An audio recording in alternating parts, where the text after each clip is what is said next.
Сәлеметсіздер ме? Тіл ғылымы каналының көрермендері. Тыйым сөздердің астарында қандай сыр жатқандығын біз өткен жолы ұсынған болатынбыз. Бүгін тағы сондай тыйым сөздердің мәніне тоқталамыз. Пышақты ұшымен емес, сабымен ұсын деген тыйым сөз бар. Бұл әрекет адамға суық қару кезенгенмен бірдей болып көрінеді.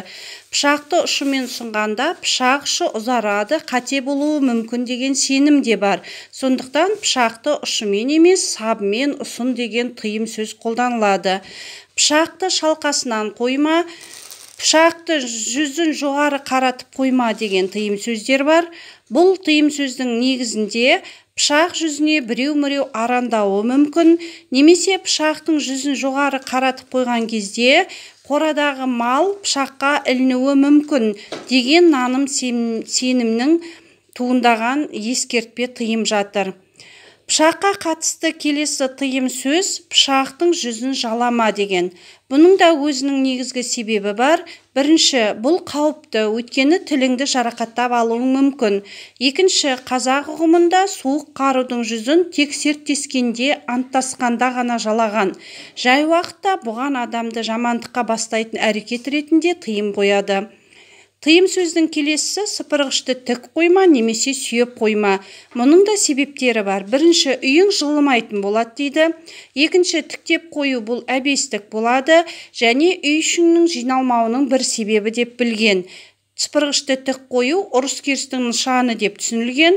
Жалпы үйдегі заттардың бәрін балта болсын, балға болсын, пышақ болсын жатқызып қою керек дейді. Өйткені тіктеліп тік күйінде тұрған зат бір әрекетті тілеп тұрады-мыс.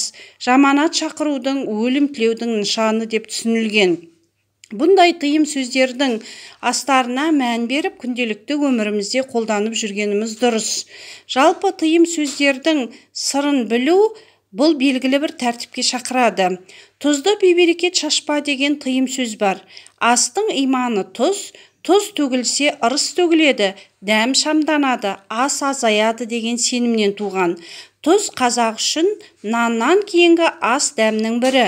Оны дәм тұз, нан тұз деп нан мен дәммен қабаттастырып айтады.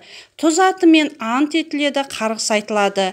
Дәм тұз атсын, тұзым жібермесін. Жерге төгілген тұз мүлдем еріп жоғалғанша, тұз төккен адам тұздай ашы тұрмыс кешеді деп те сенген. Сондықтан тұзды бейберекет шашпа деген тыйым салынатын болған.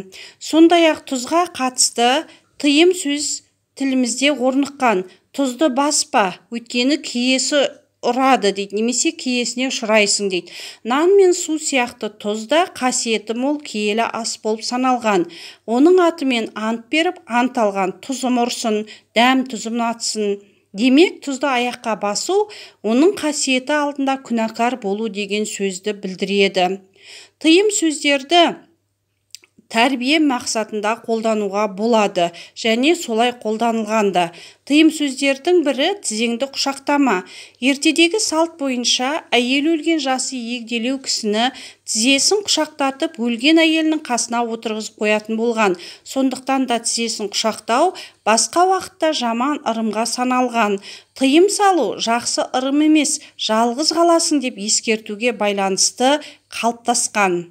Тыйым сөздің келесі түрі үйді немесе отырған адамдарды айнала жүгірме деген тыйым. Үйдің барлық пәлесін, ондағы адамдардың дертін, ауруын өзіне аударып аласың деген шамандық наным сенімнің көрінісі.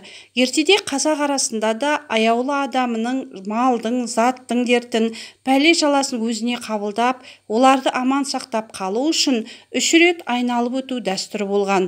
Айналайын деген сөздің төркіні де осы әдетке, осы ритуалға байланысты орныққан.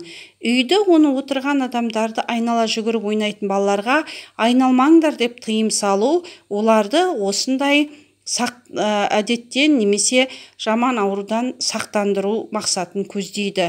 Тілде тыйым сөз ретінде орнығып қалған үйде немесе отырған адамдарды айнала жүгірме дегеннің негізгі сыры осында жатыр. Біз сіздерге бүгін тыйым сөздердің бір сыпырасын екінші рет ұсынып отырмыз. Сіздердің назарларыңызға көп рахмет.